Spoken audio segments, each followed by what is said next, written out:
back to the Track Limits podcast presented by Formula Addict. I'm your host, Swish, with my co-host, Henny. Henny, we're here at Outset Studios in London.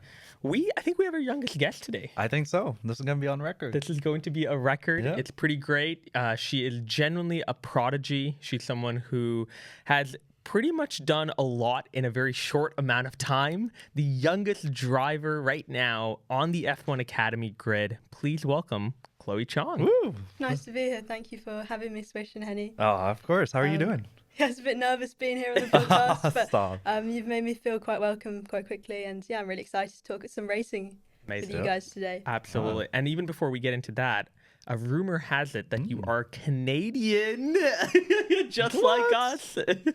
Yeah, I mean, actually something that's quite unique about me is that I have 3 nationalities. So I'm Chinese, I was born in the UK, but also my dad was born in Canada. And my mum, and both him and my mum grew up in Canada till the ages, I think, 20 years ago. And then they moved here and had me. So it's quite cool to have so much like background and go back to Canada. And hopefully one day we'll get to go back to China and relive some of the heritage there. Amazing. Nice. That's fantastic. Well, in terms of the kind of segment that we're trying to get into here, Q1, really want to dive into all things racing here. Specifically when it comes to F1 Academy, we recently learned that the F1 calendar and the F1 Academy calendar now is going to be matched up quite heavily. I think there's 6 or 7 races now that are going to be aligned with the F1 calendar. What are your thoughts on that? Are you excited for it? Do you think it's going to help with bringing even more visibility to F1 Academy? Yeah, I think last year was definitely, part of the plan was to keep it a bit behind closed doors, just to get us started, get it planned out and give us some crucial track time. So I think it was a really wise planning on F1's part. And now this year we've finally expanded into Formula One, and it will be really, really nice to see all the girls, racing on that massive platform. And hopefully maybe next year I'll be back and racing again alongside F1, which is my dream. And maybe even seeing Lewis in Ferrari colours for the first time as well with that. That would be epic. How do you go about preparing for a season?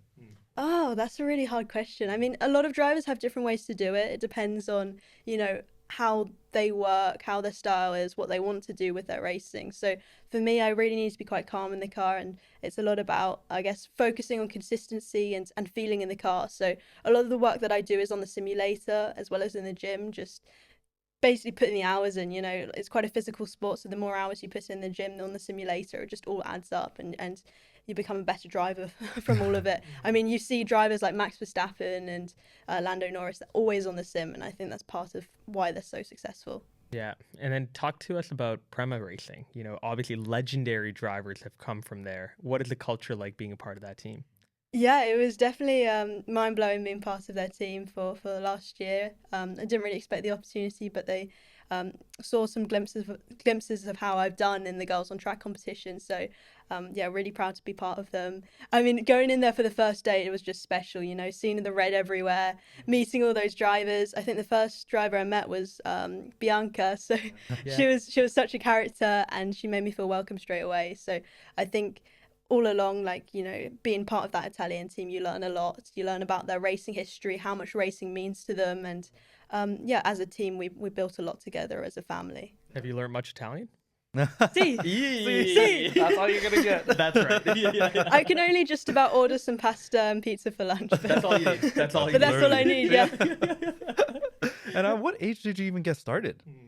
Oh, I think I got started, it feels like a long time ago for me, when I was 6 years old, so that's 10 years ago, and I think my first time a go-kart was at Buckmore Park, and funny enough, that's when my dad told me that's where Lewis Hamilton started, and I think that pushed me to want to go faster each time I went, and I really got into it. Unfortunately, I had to take a break for 2 years, so that maybe it's not 10 years, it's like 8 years, and came back into karting around 2020 and went from there. Do you remember the exact moment? Maybe it's not the exact moment, but generally, do you remember when you were like, I'm actually really good at this? Like, I could make this, a full-time career. Funny enough, I had a few moments where I wasn't, I guess, I didn't really feel like I was that good at the sport. Like, you have those moments where you start to doubt yourself and you start to think, okay, like maybe this isn't for me, maybe it wasn't meant for me. And I had one of those moments, I think, actually quite recently in 2022. And then I got selected for FIA Girls on Track. And I remember I was actually on a hockey tour with my friends in South Africa with the school. And I was so adamant that I didn't want to leave them because I just didn't think it would be worth, going to this competition because, I looked at everyone else that got picked and it was like Chloe Grant, Aurelia Nobles. They've all done seasons in Formula Racing. So I was like, there's no way that I'm going to get through, So, eventually my parents pushed me to go there. I went there and yeah, it was amazing. I mean, in the karting, I've always struggled in karting because we never had, the budget for testing like some of the drivers did. And we went to the track, not knowing the track, and suddenly we were 2 tenths quicker than the reference Ferrari driver. So I was like, that's the moment when I knew, that maybe there's something there. And I think I'm really happy that my parents pushed me to, exit South Africa and go for the competition, because without that, none of this would have happened. Yeah. And is that how the F1 Academy got into place? Did they call you? What was that moment like? We're delving deep into the emotional stuff right now. So from the girls on track stuff, I didn't win the final in Maranello, which was a shame because I thought I did quite well. But, I think things always happen for a reason. And obviously it didn't in this situation. So I went to school for a couple months, focusing on the GCSEs because those were coming up. And in February, we got a call from Prema just saying, you know what? We want to give you a chance. There's a seat available. Would you like to join Prema for the F1 Academy season? And, that was something that, first of all, I think we contacted them first in December and they were like, no, this was before the Ferrari Maranello program. And they were like, you know what, you need a bit more testing. We want to see you on track. Let's do some test days this year and see for 2024. But I think after they saw, how I did at Maranello, they were quite, happy with my performance, and that moment came about, and yeah, it was amazing. I think there's no way to express those emotions because it was kind of like panic, because I think it was like 6 a.m. in the morning that my dad walked into my room because they were in Bahrain testing, so for them it was like 10 a.m. it was fine, and I was just, what am I going to do? Like I need to reorganize this. What's going to happen with the school? What's happened to my GCSE? Like I had to reorganize my life and everything, but we knew straight away that's what I wanted to do. Right. And what was it like going from, karting, all the way to being in an F1 Academy car? Was that a different experience altogether? I mean, I definitely had like really high expectations of myself at first, but I think, one of those things is that like it helps me, but also we've got to understand that karting and Formula Racing is a whole different world put together. It's basically like unlearning the stuff that you learned in karting and trying to like move it a bit slower and kind of take stuff step by step more often, because what us karting and racing drivers feel is that karting is a very flowy state. You don't really think so much about the car, whilst when you're in Formula 4 it's on a bigger track, so everything relatively is quite slow. So there's a lot more to focus on, and I think that was the biggest adjustment. But I was so happy with how I adjusted, and I think that kicked off the season and really, really well. And are there any female drivers that you look up to and even ask for guidance?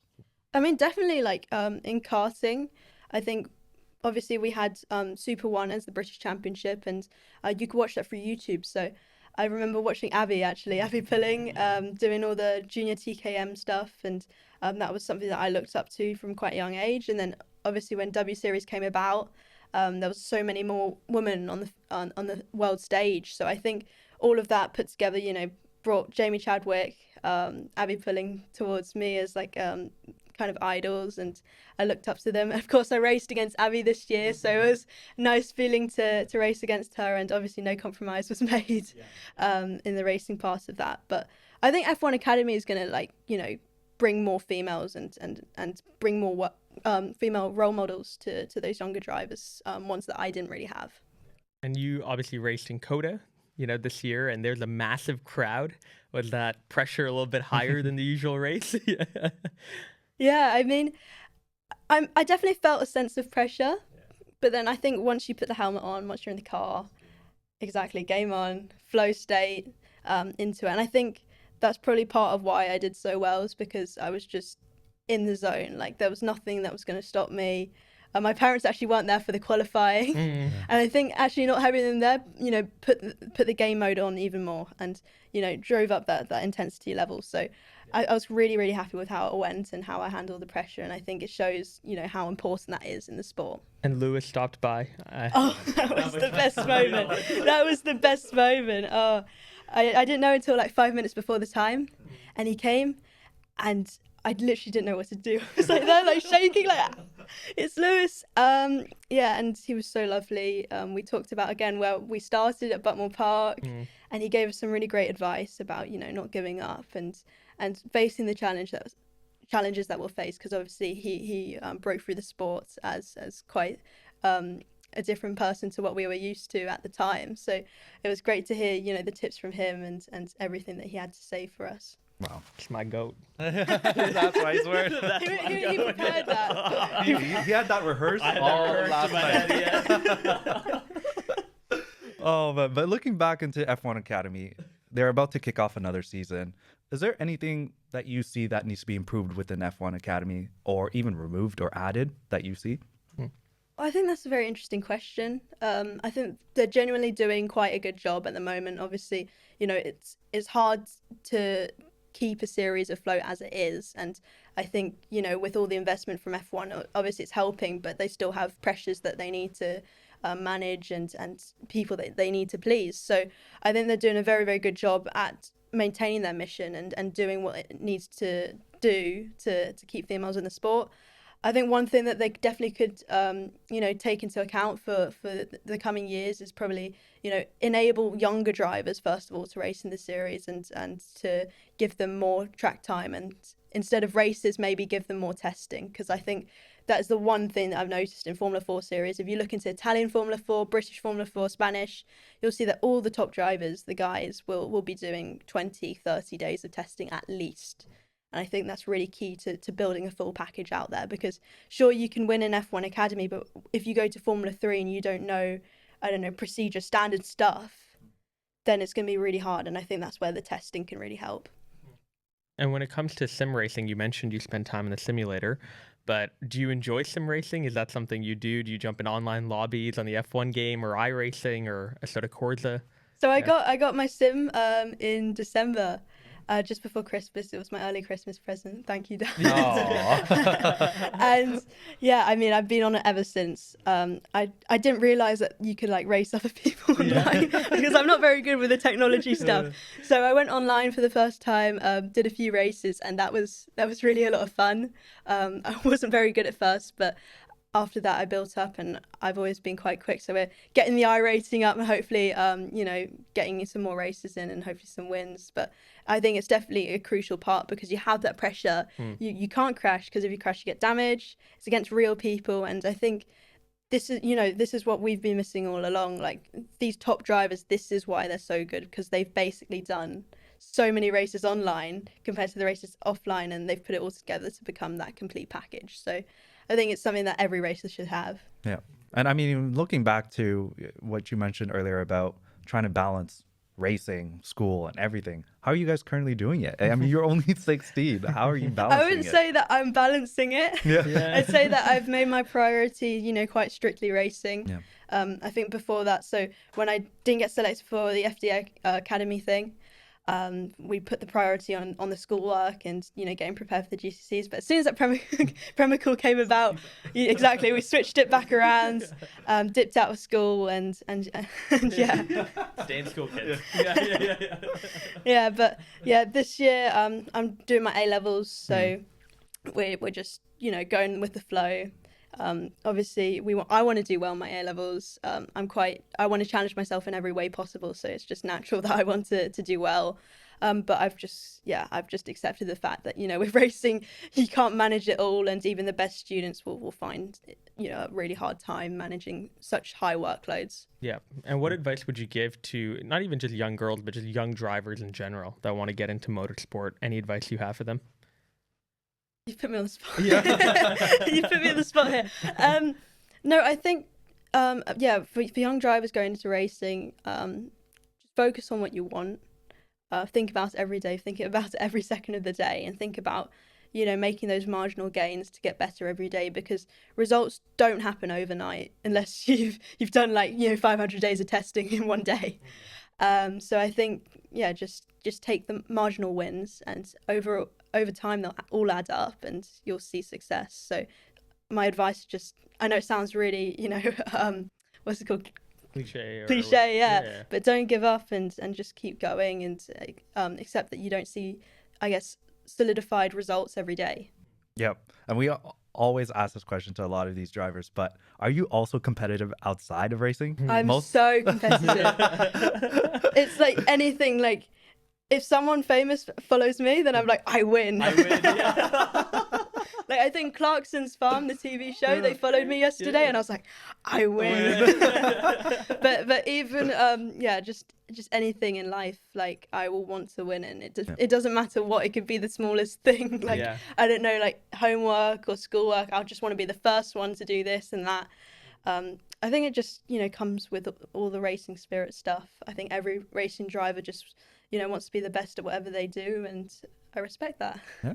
And how do you deal with a bad race? If you have a bad race, you go in, you're excited, you have high expectations, you don't deliver. Do you have a process now to be able to get over that and reflect on it at the same time? I think it developed a lot over last year. I think so. Last year was my first year in cars, so it was a lot to learn. But we had a couple not so great races, and then we had some really, really great races.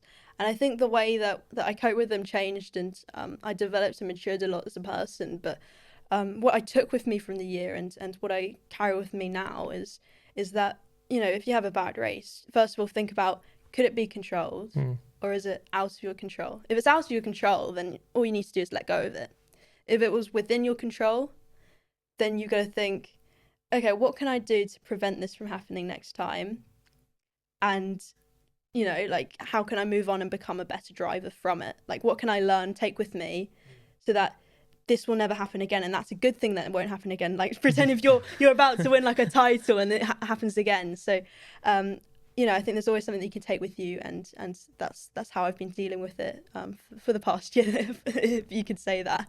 Yeah. And even within your teammates, Marta or Bianca, what was that relationship like? Turning it off and being competitive, and then outside and be like, let's be friends. We have the wackiest relationship. Yeah, we're quite funny. I think people actually call us the Three Musketeers. Oh my God. Yeah, because we're all like the same height. We're all quite loud and charismatic around the track. So I think off the track we're always great together. We hang out a lot. I think being part of that atmosphere in Prema as a family, you're always drawn into being super, super close. So I think we had a really, really great relationship off the track. And then on the track, obviously, as I said, when the visor goes down, it's game on. And I think that like for all three of us, that character is the same. So we know that when we're on the track, we're allowed to fight each other. Obviously, we have respect. And I think the whole grid has a lot of respect for each other, which is really great to see in F1 Academy. But for us three especially, we have a lot of respect, and we'll always race hard. But again, not go above the boundary of, fair racing. Yep. Final question for Q1, specifically looking at 2024, what are your goals for the upcoming season? Goals. I like goals. Yeah. Because I'm going to look back on this podcast and I'm going to be ticking off all the goals that I've been saying. Let's do it. Yeah. We'll keep you to it. Yeah, we'll keep you accountable. You can have me back at the end of this year. Chloe, how many goals have you ticked off? I don't know. You're like, I said that? Yeah. I actually smashed that goal. Yeah, hopefully it's like that. Yeah. No, I think the goals for this season is constantly improving. As I said, marginal gains every day, make championships. So I'm just hoping to go with those British F4 drivers, some of the best in the world, and be on a super competitive level, get into some good fights, intense battles, and work my way up the field. I think we can have some really good pace, but I know it's going to be some challenges in the beginning, especially dealing with wet weather for the first time, because with F1 Academy we're blessed to be in hot places all the time. So I'm really excited for that, and I know with the team that I have, we can make some good progress. So be looking for those marginal gains, and hopefully we'll see some really good finishes. Fingers crossed the podium if we can. Yeah. Let's go. She's really competitive, Henny. What are you going to rank this? Because she's competitive, I'm going to give her a green. Green, Yeah. not a purple. No. Oh my For God. improvement. All right, well, You got a green sector. Chloe, you're still through to Q2, but you're kind of in that mid-pack right now. Okay. So we're going to have to see if you can get to the front after the rapid fire round. You ready for that? I don't know if I am. Yeah. Well, we're going to have a break, and you'll find out soon enough. Great. Rapid fire round coming up soon. This episode is sponsored by BetterHelp. And let me tell you, TL crew, this one is near and dear to our heart. And we're thrilled to be working with them. 100%. I've used BetterHelp and continue to use it because of how important it has been in my life, especially now where I'm just feeling so socially drained. Why are you drained? I mean, I got to tell you, with all the travel we have done with season 2 and not being able to get back into a routine, It's been hectic. yeah, I just felt like I didn't have time for myself and to recoup and have that self-awareness that I needed to go back and be the best I can be. No, I get it. I mean, definitely. And we often, with many of our guests, talk about the importance of taking care of your mind and recharging. So this is very, very timely, especially in the world of motorsport, or that could be high pressure, or simple as everyday life where just your energy's drained, sapped, And I zilch. honestly can't even agree with you more. That's why BetterHelp offers the convenience of being anywhere in the world and it being online. You can access it anytime you want and schedule within your own busy schedules, like you just said. Yeah, I think the convenience is like, it's pretty clutch. Yeah. And whether you're a racing pro like Chloe, and we'll get back to the episode soon, or someone like Henny who's trying to manage his social battery and the twists and turns of his life, therapy can make a real, true difference. 100%. And that's why you need to find your social sweet spot with BetterHelp. So visit betterhelp.com/tracklimits to get 10% off your first month. Can't get better than that. That's right. That's BetterHelp, HELP.com/tracklimits. And I repeat, that's BetterHelp, HELP.com/tracklimits. Ciao. That's Italian, right? Yeah. Ciao, ciao, ciao. Welcome back to the Track Limits podcast. We're here with Chloe Chong, and we're getting into the rapid fire round. Chloe, nervous still? No, I'm ready to go for it. Oh, We're going to get the purple. Visors are down. you're trying to get a purple. All right, here we go. Answers, please. Rapid, full of fire. Which platform would you delete out of the bigger social media platforms? Snapchat. Oh, what? Really? Explain yourself. I don't really use it that much.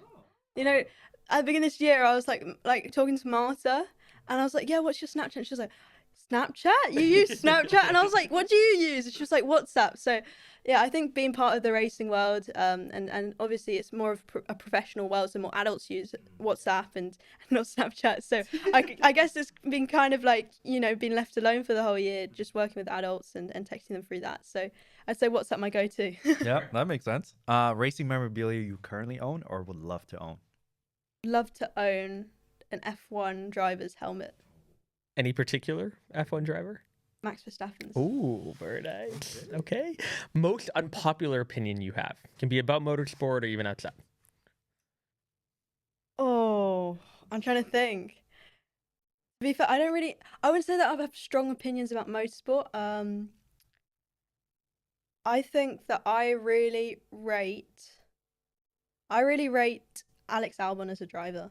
Okay, I cool. think that he deserves that Mercedes seat. Okay, all right. Or even a Red Bull seat, as I've heard. Yeah. Where's our swirling? Best prediction for the 2024 F1 season?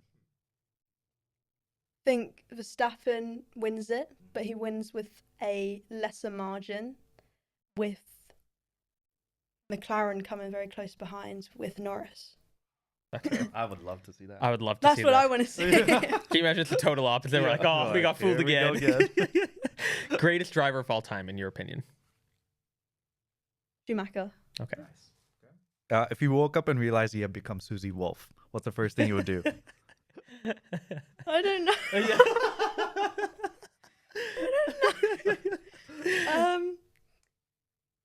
Probably try to organise some more talks about bringing more females into sports and bringing more investors on board for F1 Academy. Nice. Maybe elevate Chloe Chong even more. You know, that's what I'm Exactly, saying. you know? Exactly. Outside of work, your favorite addiction or obsession right now is? Sim racing. Okay, cool. That is work. Sim That's racing. basically work. Okay, I'll give you another one. I don't know. Music. Okay. I love music. Yeah. Any type of music? I like all music. I think ones that I would call like passion, probably modern classical, Wow. and jazz. I love to play the piano, love the saxophone. So, Yeah, I'd say music is a big real passion. music. Holy crap! I was thinking like EDM or house. No, I love listening to music. Don't get me wrong, but passion music is the classical and the jazz stuff. That's fair. No, I love that. Most embarrassing moment you had at a race weekend that nobody knows about? Ooh. Many times I've been caught sleeping, and then my team manager takes a photo of me. Because we basically have a truck and we have mats on the floor, so we're all sleeping on the floor under the tables. And my team manager will always try to come in and like take a photo of me in my worst sleeping position. I'm trying to think of another. Oh, me and Bianca, every race we started making it a thing that we all make pot noodles. Like on the Thursday before the race, and the team like hate pot noodles, so they were like, get out. And me and Bianca would just be standing outside with our little pot noodles. Eating it. Yeah, but it was like our pre-race ritual, and it's probably quite embarrassing because all the other teams, they walk by and we're just like sitting on the floor outside the truck just eating. I love it. Well, I mean, this next question maybe it's the answer. Yep. But if you could only have one food for the rest of your life, what would it be? Sushi. Okay, yeah, love that. Sushi. Yeah, I agree. 100% sushi. I don't think I could live life without sushi. Yeah, I need Like sushi, Japanese food, just anything in that bracket. Yeah. Okay, next one. What's your favorite guilty pleasure TV show? Ooh. Vampire Diaries. My sister was watching that this morning. I'm watching it right now. I'm on season 2, but anyway. Guilty pleasure. To be fair, with the life that I'm having at the moment, I don't have much time to watch TV shows. But lately, I've been watching Breakpoint, the tennis show. Yeah. And that's been very interesting. But I think soon, maybe in a couple of weeks, it'll be Drive to Survive. Yeah. We were seeing a video of like the Breakpoint editors and how like sometimes though they like kind of like fumble a little, where like you have someone like hitting a forehand from like the deuce side, but then you end up like showing them on the other side and then they're showing a backhand instead of a forehand. It's kind of weird editing, but like I've heard the show is really good overall. Yeah. They've made it really well. I think it's from the same people that do Drives to Survive. Yeah. So that's probably why I like it so much. Yeah. If you were trapped in an elevator with Marta Lopez, what would you say to her right away? Marta Garcia? Yeah. Okay. I'd probably blame it on her. Yeah. Probably say, Marta, this is your fault. And then she'd probably say like, Chloe, this isn't my fault. like she'd just do something funny and then she'd start panicking or something. I don't know what she would do actually. She's quite unpredictable. Love it.